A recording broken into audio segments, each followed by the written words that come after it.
Yo, sound working wicked. My name is Multiplier, and I've got another tutorial for you. And this time it is on how to do mixing / mastering, whatever you want to call it. Basically, getting your track sounding awesome. Yeah, I've had loads of people ask me for this, and so I thought I should do a video on it. I've kind of been putting it off. Partly because I don't think I'm that good at mixing and mastering, but other people seem to think I am. I think it's just a case of I've gotten sufficiently good at mastering not mastering, mixing. I'm going to use those words interchangeably, but I've got sufficiently good so that I can have tracks. I have had tracks on the radio, and I've had a lot of tracks played in clubs and stuff. So it's kind of, this is how to get your tracks good enough. Yeah. So what do I do?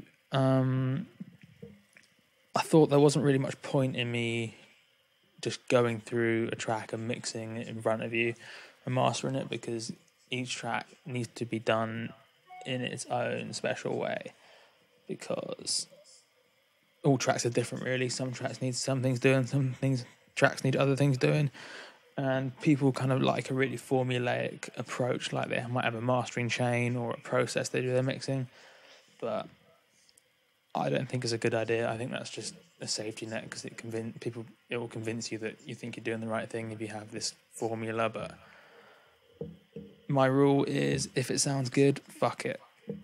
Really, it's that simple. If what's coming out your headphones or your master bus sounds good enough to you, then it's good enough. It doesn't matter if you haven't done this technique you saw in a magazine or some dude told you makes your track sound good. It really doesn't matter, because no one knows how you did it. All they do is they hear your track, and they might not even be paying attention, so whatever. Anyway, how do I do my mixing and mastering?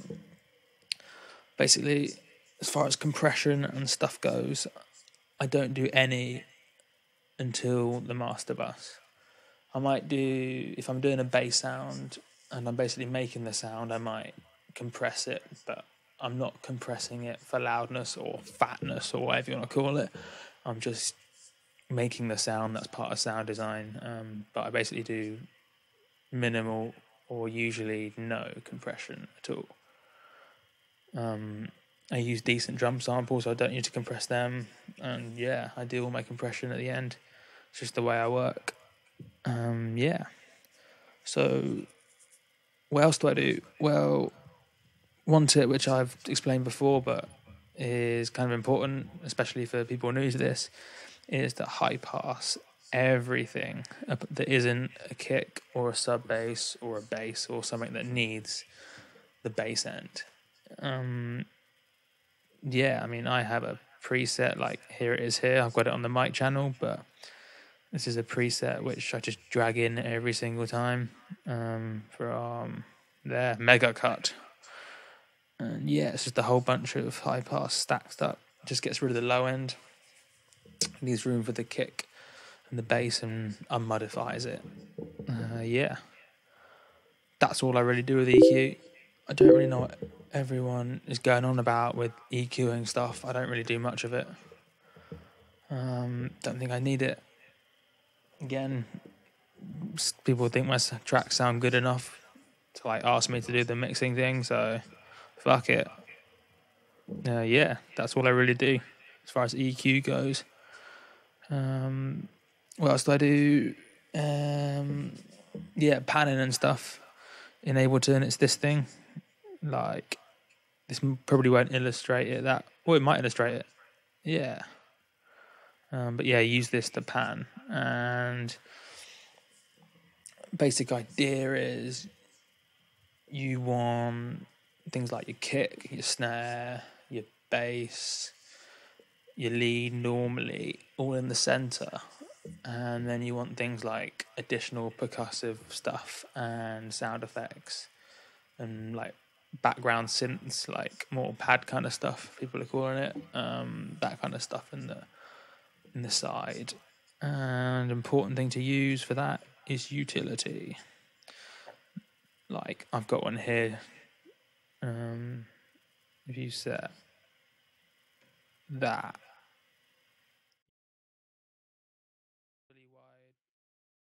100%, and then 0% is basically making it mono. Yeah, that's how you make width stuff. And yeah, levels, kind of obvious. Set the levels so stuff sounds right. You obviously want your kick and your snare high or whatever sounds good. There's not really much to it. I think people use too much magic and mystery, make it out to be this crazy thing, mixing. But yeah, just pan a bit, cut out the bottom end with a high pass, and set the levels. Pretty obvious. And yeah, what I personally use on the master is probably a little bit the mixing stage, but I call it mastering because it's on the master bus. But I use Ozone. And this might fuck up the sound. Yeah, I've got the mic running through this, so the sound might have just changed. But what I do is normally I just load it in. Oh yeah, first of all, I make sure that I set my master fader at 0, and then I make sure there's no limiter, and I just pull down the levels on the other tracks and to make sure that it's not clipping. That's important. And then I just go through and pick a preset. Normally that one, because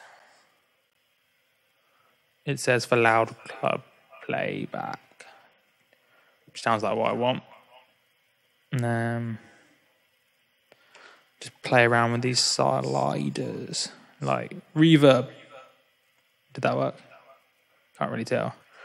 I haven't got my headphones on, but normally I put the reverb down just because I don't like a lot of reverb, but a little bit's good. Semi-arbitrarily change that. Yeah, click OK. That changes this, look. See? The yellow thing changes. Exciter. Just bring it up. Why not? Dynamics. Don't even know what they are. Bring that up. Stereo imaging. More is always better. That's something that, yeah, fuck it. Loudness maximizer. I do take this a little bit more seriously because it's probably the most important bit. So, make sure that is on. DC offset filter. I think, don't quote me on it, this cuts out the really, really low frequencies that are in there for no reason. So yeah, just click it on. Simple, don't think about it. Character. I like fast and loud. I think this is something to do with like attack times for the compressor or limiter or something. Don't really know. And then margin. I think that's right. I think you want it at minus 0.3 because it means when you then convert it to MP3, you don't get weird artifacts. I think for SoundCloud, you might be better off putting it slightly lower, like minus 0.5, but only on certain tracks will you get artifacts. Best just leave it at that. Everyone does it. And then when the track's playing, I prefer not to use this slider to adjust everything, but just simply pull down the threshold. See? Loud. So, but yeah, basically, this little thing lights up, which will, what was I saying? I should not get distracted doing something for the internet. Yeah, this thing shows you how much it's compressing, and then it'll give you that little number, how much it's compressing. And then you just have to decide based on the track. There's no formula on what to do. But for like some genres, and also depending on your style, you'll want it compressed and limited an awful lot. So you'll want that thing down to like 3 to 7 for most of the track, or whenever the kick's going. But if you're doing more relaxed music, unlike me, you probably won't want much compression at all, maybe just a minimal bit. But yeah, you want to at least pull down this threshold until that starts to light up, and then maybe back off a little bit. Like the normal best thing to do as far as getting it loud, the easy way, the brainless way, if you want a formula, that's what you want, I'm sure, because you're watching this video, is pick a character. The faster it is, the more bouncy it will feel, and the louder it is. Obviously, you don't want it like really, really close, otherwise you get like weird sound effects, like artifacts you don't want sooner. But yeah, smooth, very slow. If you're doing more relaxed music, you probably want it over here somewhere. Again, it doesn't really matter. It might do, but probably doesn't. Then you just pull down this threshold. You can consider the further down, the louder it is. My approach is pull it down until it starts to sound really whack. Like something's going wrong. And then back off a little bit, and then you're good.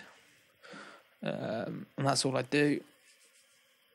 You may think that what I'm doing is really random or not very techy enough, or that I haven't explained what's going on, but seriously, that's all I do.